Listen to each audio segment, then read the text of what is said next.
Vamos orar. Senhor, muito obrigado por estarmos aqui na Tua casa, esse último módulo, nesse último momento de reunião aqui de preparação.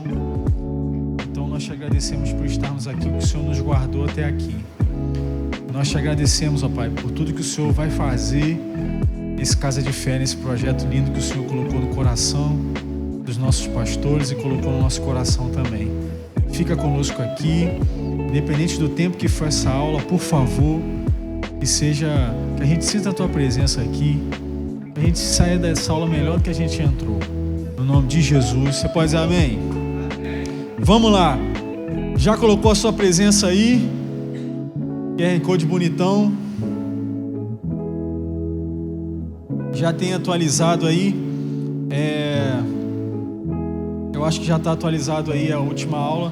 Eu acho que é módulo 3, né? Apareceu aí no formulário? Módulo 3. Quando for 7h30, alguém me sinaliza. Faz assim pra mim.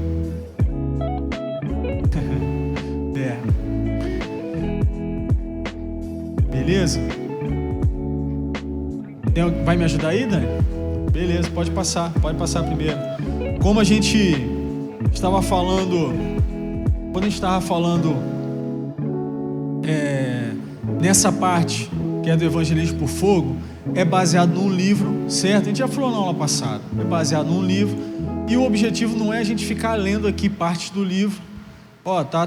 Ô Júnior, pode botar um pouquinho a iluminação para cima? Vai tirar do rosto do povo? Eu tô achando que o povo tá com raiva de mim. Então aqui, ó. Aí. Obrigado, Jorge. Então, o objetivo não é a gente ficar lendo aqui trecho do livro, porque você pode ler. O objetivo não é toda aula, o objetivo não é a gente ficar lendo a apostila aqui, jogando o texto ali. O objetivo é a gente passar o conteúdo, o tema, os temas importantes, e para que a gente possa dialogar e sempre tentando, eu vou me esforçar sempre aqui para poder trazer um contexto para o projeto Casa de Fé. Então, dos temas que a gente falar aqui, como na última aula, a gente sempre vai trazer no contexto para o Casa de Fé. Então, do que adianta eu falar sobre fé se eu não colocar alguma aplicação para o projeto? Porque você sabe o que é a fé. Você usa a fé, você vive milagres, a tua fé está firmada em Cristo, você sabe. Agora, o que tem a ver o fé dentro do contexto do Casa de Fé? O teu amigo talvez, ele acha que fé é algo que a fé é uma coisa que eu não vejo, é acreditar numa energia. De repente para ele é isso. De repente, o seu amigo é assim, não, eu tenho fé, mas eu sou igual Tomé, tem que ver para quê. Então, quando a gente falar aqui dos temas, eu vou sempre tentar trazer para o projeto. E você também, quando a gente ouvir ou ler um versículo, a gente conversar aqui, você também tem que jogar para o contexto Casa de Fé. Vocês estão entendendo, gente, o objetivo? Beleza? Então, como eu já falei, esse é referência à obra do livro Evangelismo por Fogo, né? E aí nesse último módulo a gente vai ver aqueles temas ali, ó. Talvez, não sei se vai estar na ordem, mas a gente vai ver aqueles temas ali, que estão nos últimos capítulos do livro. Então vamos falar sobre não esperar para evangelizar. O que é isso, né? A gente vai falar que em Jesus você é vencedor, nós somos mais que vencedores em Cristo Jesus. Confiança em Deus, perseverança. E eu vou falar um pouco sobre esse negócio aí, o que tem a ver esse negócio de detonador e explosivo. Ele usa uma frase legal no livro, que eu trouxe essa frase pra gente. Mas com relação ao primeiro tema, pode passar. Eu trouxe um versículo aí. Esse versículo de Marcos 16:20. Por quê? Porque nós estamos, o livro diz isso, e nós como igreja também vivemos isso. A gente clama, a gente ora por avivamento. E não é onda de avivamento, nós oramos por avivamento na nossa cidade, no nosso estado, no nosso país, na nossa nação. A gente ora por avivamento no mundo. E quando a gente vive isso, a gente não faz isso simplesmente porque a gente espera a onda vir. A gente não faz isso porque espera o avivamento chegar. A gente não espera o avivamento chegar para poder evangelizar.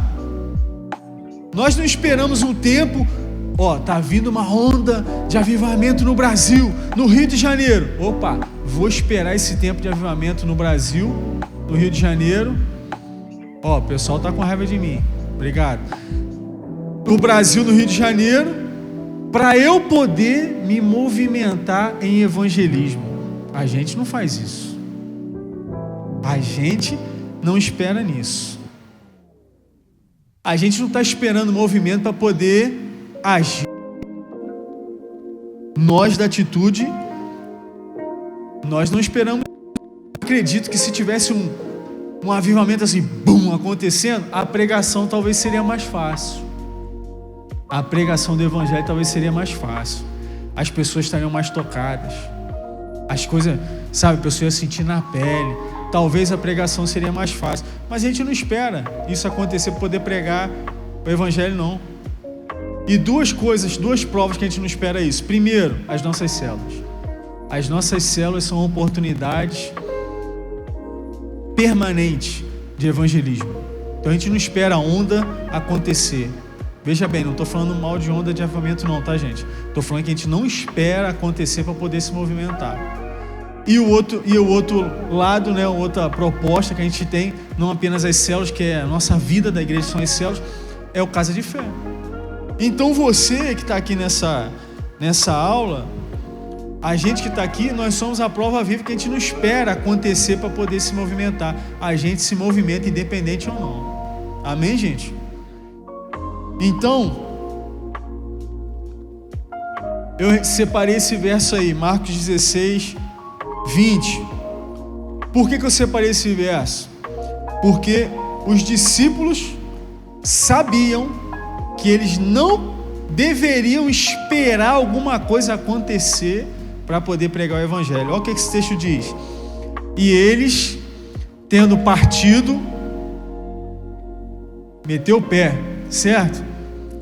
Vocês querem ler comigo, igual a gente leu na outra aula? Vamos lá. E eles, tendo partido, pregaram em toda parte, cooperando com eles o Senhor e confirmando a palavra por meio de sinais que se seguiam. Aquele A está junto ali, toda a parte. Então, eles iam, pregavam por todo lado, e aí Deus falava para eles: não, vocês se movimentaram sem ver acontecimento algum, pode parar. Deus fez isso? Não.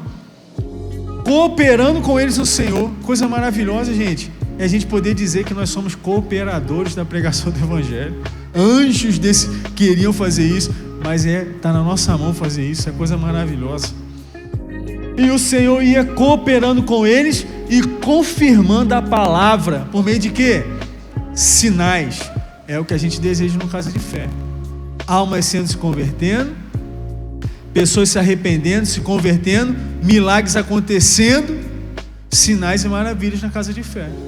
Então, você entende que o Casa de Fé está te impulsionando para isso? Você não está vindo fazer essas aulas esse tempo todo, você chegou na última aula, você não chegou à toa, você não chegou para cumprir protocolo. Esse projeto, essas aulas, tudo está te impulsionando a te evangelizar, a você ir por toda parte, evangelizar. Em outras palavras, a gente está entendendo o que o livro diz sobre a urgência de evangelizar. Porque se não fosse assim, a gente não estaria levantando um projeto para alcançar nossas famílias e outras pessoas que não conhecem Jesus. Então, esse verso que eu separei é um verso para a gente entender que a gente não pode esperar para evangelizar. E se você está aqui, você entendeu que você tem que evangelizar, você não está esperando o movimento. Beleza, vamos para outro tema. Tem outro tema que diz o seguinte, passa aí para a gente ver o versículo. Separei 2 aí. A gente precisa ter, isso é importante, a gente precisa ter a nossa mente muito claro na nossa mente.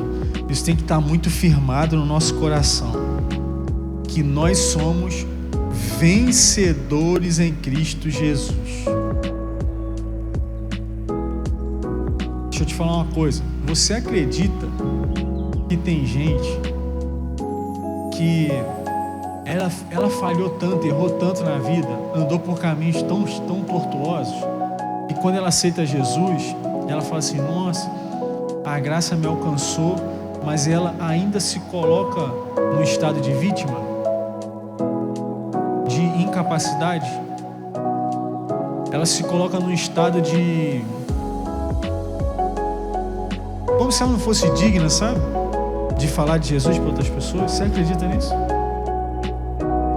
Você acredita que tem pessoas que Jesus transformou a vida dela, Jesus a capacitou, e ainda assim ela fala assim: ah, mas eu não posso, eu errei muito. Ah, eu não posso, eu não sou capaz. Ah, eu não posso porque eu erro. Ela se coloca no estado de vítima. Mas a palavra diz que em Cristo nós somos mais que vencedores. Não combina vitimização com vencedor. Não combina vitimização com sucesso. Não combina isso. Portanto, submetam-se a Deus, resistam ao diabo, e ele fugirá de vocês. Sabe por quê? Uma das maiores armadilhas do inimigo é colocar na nossa cabeça, no nosso coração, que a gente é vítima. Uma vez tem um amigo que ele, rapaz, pensa num cara atribulado.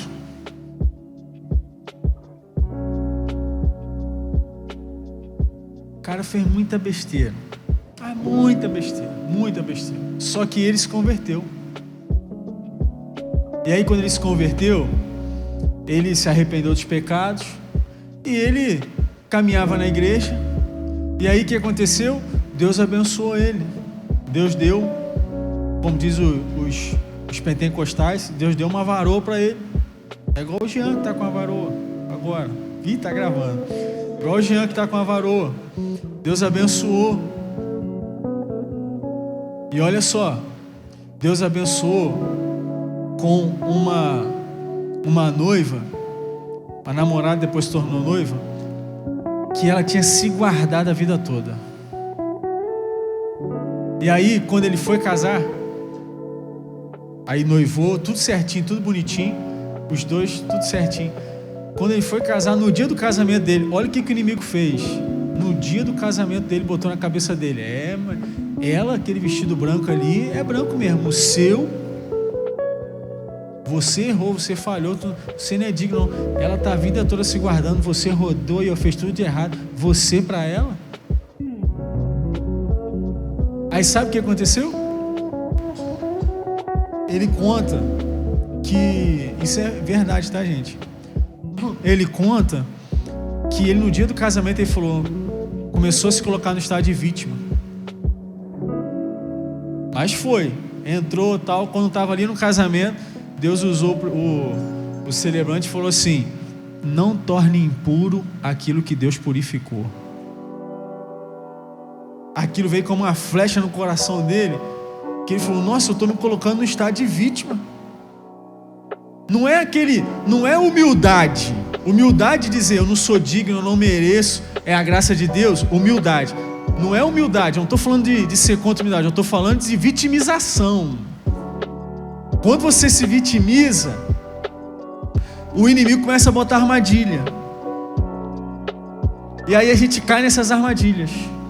Armadilhas sutis.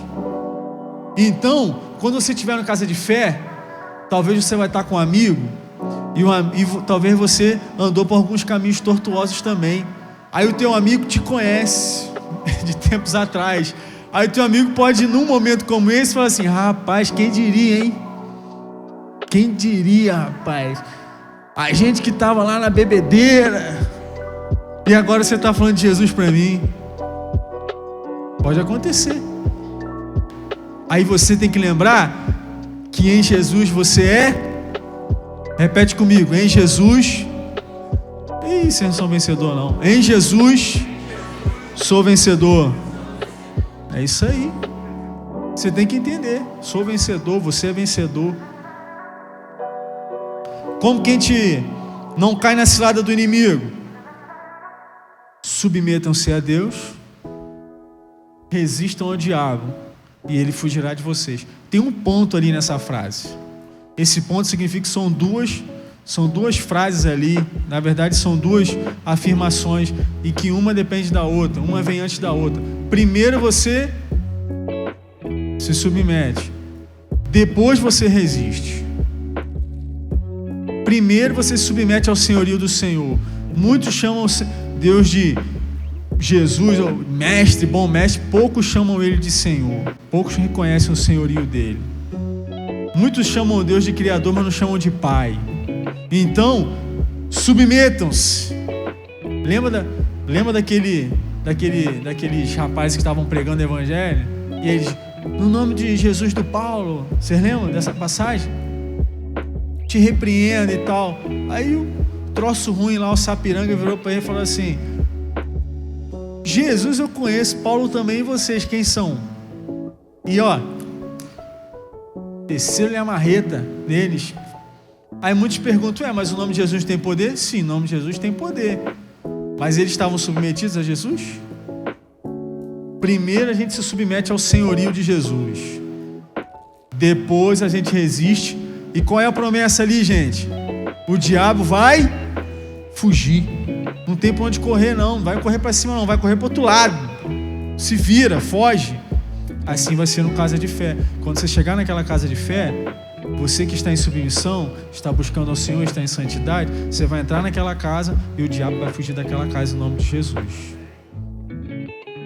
Isto não é de admirar, pois o próprio Satanás se disfarça de anjo.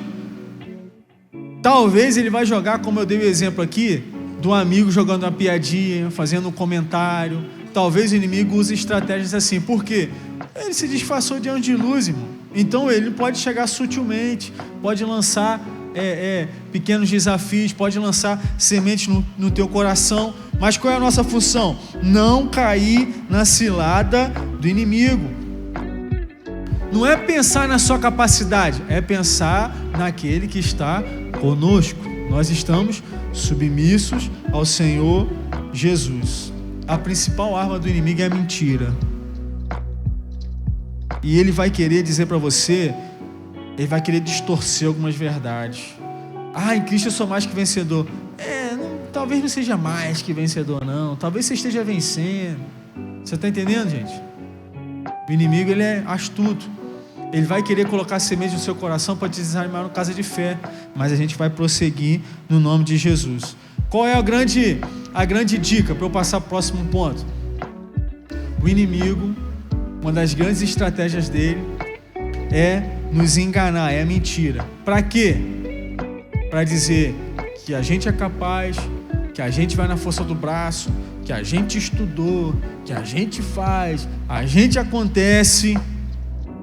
Não tem problema seguir o seu próprio prazer, não tem problema seguir a sua própria vontade. Em outras palavras, o inimigo sempre tenta colocar a gente no centro. Se a gente permitir isso, deu ruim. Sai do centro e deixa que quem entre no centro, gente, Jesus. No casa de fé, nos encontros, Jesus, gente. É Jesus.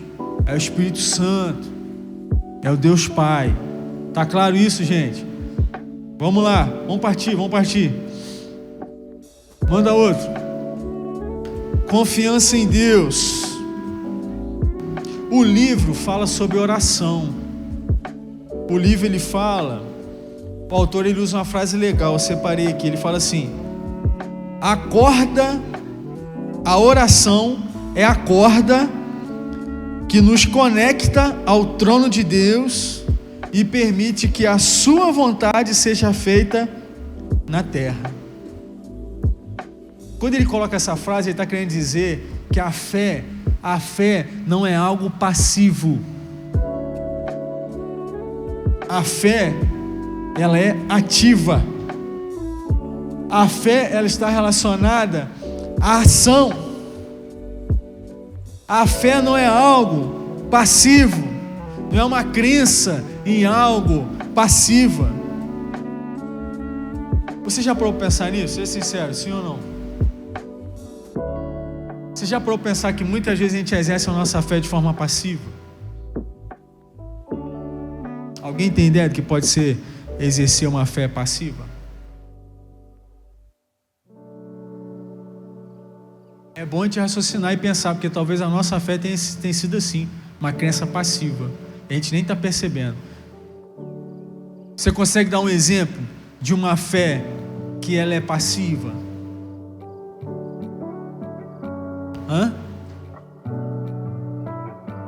Ou não se manifesta nas nossas ações. Boa. Alguém pode dar um exemplo de uma fé assim? Pô, eu acho que essa fé ela está muito passiva. Ela não vai para frente, ela não...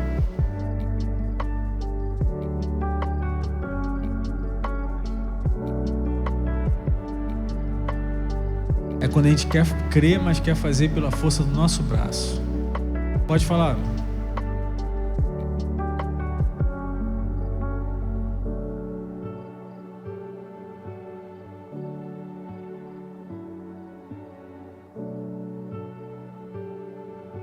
Glória a Deus. Você está no trabalho, a pessoa fala que está com alguma dor, né, Vanessa? Está com alguma dor, algum problema, e você fala, pô, eu até creio, mas tu não vai lá, não ora, não coloca a mão. A Vanessa até teve essa experiência de a pessoa falar que está com alguma dor e tal, e orar, e Deus atuar, e Deus trazer a resposta. Então, uma fé passiva é uma fé que não é expressa em ações.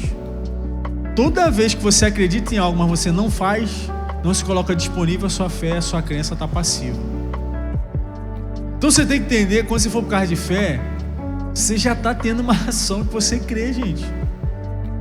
Você já está se colocando disponível que Deus vai fazer. E quando você vai para o lugar, chegar lá, se você já está se despencando ou se preparando para uma casa de fé, quando chegar lá, surgir uma oportunidade, você não vai exercer a sua fé? Você não vai orar? Você não vai declarar? Você não vai pregar o evangelho? Então o que você vai fazer? Cai para dentro. A gente tem que cair para dentro. Uma forma de exercer a nossa fé, não passiva, mas uma fé ativa, que crê e faz. Ir a despeito das adversidades. Toda vez que a gente tem adversidade, a gente continua caminhando, a gente está exercendo uma fé ativa. Toda vez que a gente tem uma dificuldade, a gente persevera, caminha, a gente, independente das circunstâncias, se a gente continuar, a gente está exercendo uma fé que não é passiva. Uma fé que não é passiva, vou usar o termo ativa, uma fé ativa que é expressa em ação, é uma fé que está preparando o ambiente para o milagre. A gente precisa viver isso na casa de fé. Vocês estão entendendo, gente? Estão entendendo os pontos aqui?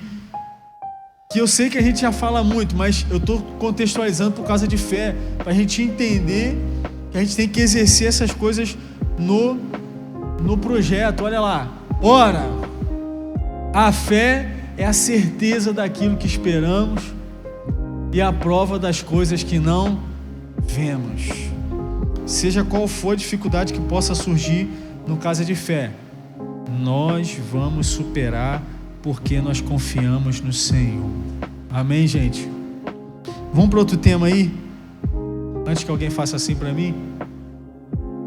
Perseverança. Por que a gente botou aí perseverança?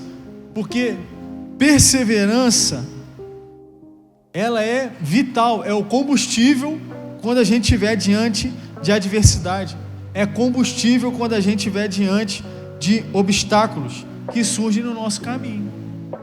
O obstáculo que surgir no caso de fé, você tem que perseverar, porque se você não perseverar, o teu combustível vai acabar. Então, eu coloquei esse texto aí, pra gente. Portanto, também nós, uma vez que estamos rodeados por tão grande nuvem de testemunhas, esse texto é profundo, presta atenção. nós estamos rodeados por grande nuvem de testemunhas, desembaraçando-nos de todo peso. Veja só, antes do capítulo 12, em Hebreus, está escrevendo, sabe quem? Sobre os patriarcas da fé. Ele vem falando das pessoas que tiveram fé. Aí depois ele fala, nós estamos rodeados por grande nuvem de testemunha. Alguns teólogos colocam que essa grande nuvem de testemunha são os patriarcas na fé que estão lá em cima olhando pela gente, porque eles já viveram, eles já passaram, agora é a nossa vez de passar. Aí o que diz? Minha atitude, minha ação, desembaraçando-nos de todo o peso, desembaraçando-nos do pecado que tenazmente nos assedia. Quando eu me desembaraço, eu corro com perseverança. Alguém aqui faz corrida? Só faz corrida? Aí tem uma hora que dói as pernas, dói ou não dói? Gente, só 2 pessoas que fazem corrida no universo de tantas pessoas assim? Ah, pô. Só 3? Meu Deus! Meu Deus! Caminhada! Poxa, aí aliviou. Tem uma hora que queima e você fala assim, rapaz, acho que eu vou parar. Se você não falar assim, não, vou continuar mais um pouquinho, que agora que esquentou. Se você não perseverar, você para. Se você estiver na esteira, então, você vê um botão vermelho aqui, se você apertar, ele para na hora, quase que tu aperta. Por quê? A gente tem que perseverar. Então, corramos com perseverança a carreira que nos está proposta, olhando firmemente para o autor e consumador da fé, Jesus. Perseverança, eu tenho certeza, eu tenho colocado isso para mim. Perseverança tem sido o meu combustível para começar e terminar esse casa de fé. Eu vou perseverar.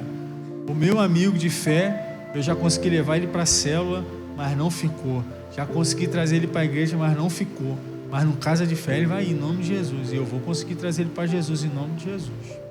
Então, perseverança. Talvez você tenha enfrentado perseverança durante todo esse curso. Sim ou não, gente? Talvez você está 7,5. Talvez você está enfrentando adversidade desde o início. Alguma dificuldade. Mas você está aqui. Você chegou. Isso quer dizer que você vai terminar. Hoje termina as aulas. A partir de semana que vem começam as reuniões e você vai ver os milagres acontecendo no nome de Jesus. Amém, gente? Última coisa. Passa aí, por favor.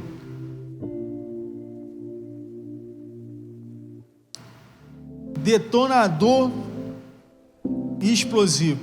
Olha a frase que o cara diz no livro. Evangelismo sem intercessão é um explosivo sem detonador.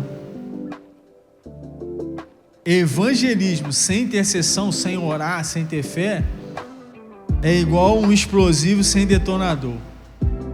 Intercessão, orar, pedir, clamar, chorar pelas almas, sem evangelismo, é o detonador sem explosivo. Você entende que evangelismo e intercessão caminham juntos? Você não sabe quem vem primeiro, quem vem depois. Você não sabe se primeiro vem a intercessão, depois vem o evangelismo, ou se começou a evangelizar, a intercessão está vindo junto. Não sabe. Acontece que intercessão e evangelismo, eles devem caminhar juntos. Só no Novo Testamento tem 217 referências explícitas, ou seja, está escrito. Só no Novo Testamento 217 referências sobre oração. Será que oração é importante? Só no Novo Testamento. Explícitas, ou seja, está ali a palavra orar, oração, orou. 217. Quantos e quantas decisões Cristo tinha que tomar e antes ele fazia? Se recolhia e orava. Para escolher seus discípulos, se recolheu e orou. Estava orando no Getsemane, no jardim. Gente, oração é extremamente importante. Então, eu separei ali 2 versos, porque João 17 é muito comprido e como o tempo já foi, eu não vou conseguir ler tudo. Mas a gente entende, se você quiser, abre aí no seu aplicativo na Bíblia, João 17, João capítulo 17. Abre aí, por favor, a gente já está terminando. A gente vai perceber nessa oração aqui, na minha Bíblia está assim, oração sacerdotal de Jesus. A gente vai perceber que assim, mesmo o relacionamento de Jesus com o Pai, sendo, né, gente, outro nível, né, a gente percebe que Jesus, quando ele orava, e as orações de Jesus registradas, são orações que nos ensinam a orar. Nos ensinam a orar, nos orientam a orar. Então, você vê, eu separei aí só 2 versículos. Só que lá no início Jesus fala assim: Pai, é chegada a hora.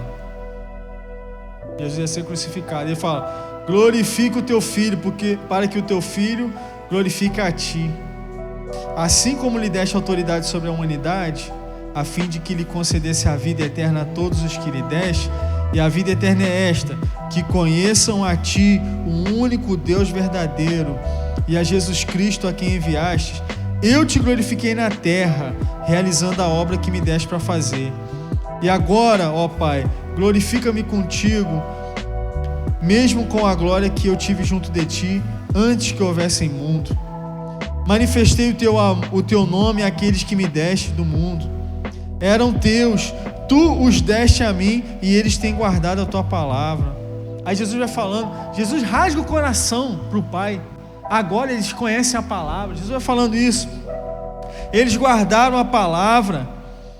Tudo que eu lhe transmiti, eles guardaram, eles receberam. Eles te conhecem. Eles creram que o Senhor me enviou. Aí Jesus diz lá: agora eu vou para junto de ti. E depois Jesus fala com quem fica: não peço que os tires do mundo, e sim que os guardes do mal. Jesus aqui está falando: eu preciso cumprir minha missão, mas eu não estou abandonando ninguém. A nossa oração pelo nosso amigo de fé tem que ser essa: eu estou indo lá, mas eu não estou indo para cumprir protocolo. Eu estou indo lá porque eu quero que ele reconheça que ele tem a vida eterna. E Jesus falou: a vida eterna é essa, que conheçam a ti, que creram que o Senhor me enviou. Aquele que crê em Jesus, esse tem a vida eterna. Aquele que crê que Jesus Cristo é o Senhor, esse tem a vida eterna. Então qual é a nossa oração no caso de fé? Lá, eu não estou indo por causa de um protocolo, eu não estou indo apenas por causa de um projeto, eu estou indo porque eu quero que a vida eterna alcance aquela pessoa lá. Vocês estão entendendo, gente? Alguém concorda comigo aí? Amém? Então, Jesus, ele não está abandonando ali, não. Ele simplesmente está dizendo: Pai, eu preciso ir, mas guarda eles aqui. Eu não peço que o Senhor tire eles do mundo, não, porque eles têm missão a fazer, eles têm muito casa de fé para fazer. Não tira do mundo, não, mas Senhor, guarda eles. Guarda o Senhor enquanto eles estão fazendo isso. Jesus, ele não abandona ninguém. As pessoas é que não conhecem Jesus como amigo ainda. Jesus, mas Deus me abandonou, Jesus me abandonou. Não, essa pessoa que não conhece Jesus ainda, porque Jesus é aquele que não nos abandona. Amém, igreja? Lá no livro diz uma frase bonita, fala assim: Jesus não é estranho nesse mundo, ele é o amigo que muitos ainda não encontraram. Você lembra daquela canção do Sérgio Lopes? Quem é da antiga? Eu não sou da antiga, eu não lembro da canção. Eu conheço porque meus pais cantavam. Eu não sou da antiga. Quem conhece? Qual é o nome daquela melhor? É Melhor Amigo? É amigo mesmo? Amigo, olha lá. Os veteranos conhecem. Não é? O amigo que eu encontrei me surpreendeu. Quando todos me deixaram, ele me acolheu. Quem lembra? Quem se conhece? E tratou minhas feridas, por amor das algemas me tirou. E aí, depois? Eu falei do meu dilema, ele me... Gente, não conhece não? O povo conhece não? Falei do meu passado,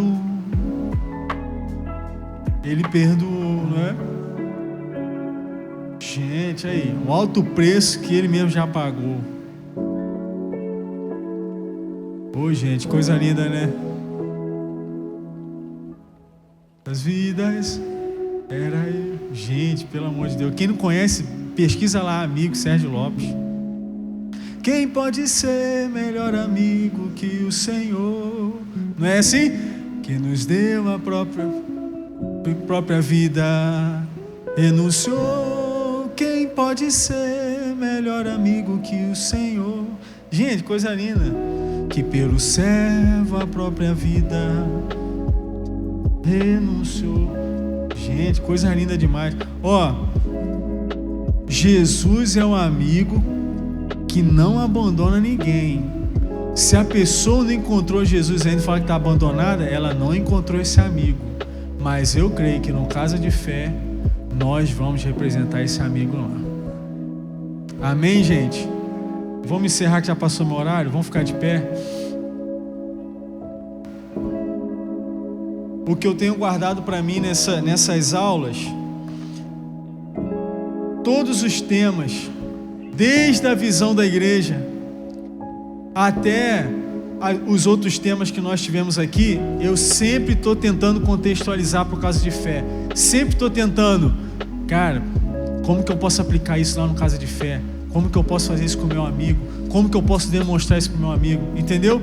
Todos vocês são altamente capazes de evangelizar. No Casa de Fé, você tem que contextualizar isso para o seu amigo lá.